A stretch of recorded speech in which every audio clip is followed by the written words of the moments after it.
છોટાઉદેપુરથી અત્યારે સમાચાર સામે આવી રહ્યા છે। છોટાઉદેપુરની અંદર કોંગ્રેસના નેતાને બદનક્ષીને લઈ અને નોટિસ ફટકારવામાં આવી છે। છોટાઉદેપુર જિલ્લામાં કોંગ્રેસ નેતાને નોટિસ પાઠવવામાં આવી છે। અર્જુન રાઠવાએ સોશિયલ મીડિયા પર પોસ્ટ મૂકવાનો મામલો જે સામે આવ્યો હતો, તેમાં હવે ભાજપ જિલ્લા પ્રમુખે ઉમેદવારને માર માર્યો હોવાની પણ પોસ્ટ કરી હતી। ત્યારબાદ કોંગ્રેસના નેતા અર્જુન રાઠવાને બદનક્ષીની નોટિસ પણ પાઠવવામાં આવી છે। ભાજપના પ્રમુખ ઉપેન્દ્ર રાઠવાએ નોટિસ પાઠવતા રાજકીય ગરમાવો વધ્યો છે।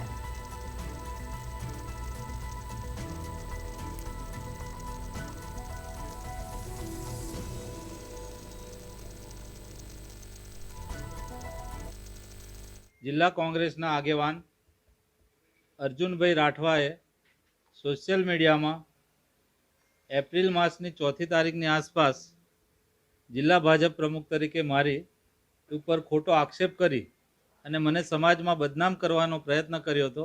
ફેસબુક અને વોટ્સઅપના અમુક ગ્રુપોમાં જે વિરુદ્ધ ગઈકાલે મારા વકીલ મારફતે અર્જુનભાઈ રાઠવાને મેં લીગલ નોટિસ આપેલ છે અને 2.5 કરોડ રૂપિયાની માનહાનિનો દાવો એમની પર કરેલ છે। જો એ લેખિતમાં માફી નહીં માંગે તો મારે આગળની કાયદેસરની કાર્યવાહી કરવાની ફરજ પડશે। એમને એ પોસ્ટ મૂકી હતી કે જિલ્લા ભાજપના પ્રમુખ ઉપેન્દ્રભાઈ રાઠવાને ભારતીય જનતા પાર્ટીના લોકસભાના ઉમેદવાર જસુભાઈ રાઠવાએ ઘરમાં પૂરીને માર માર્યો।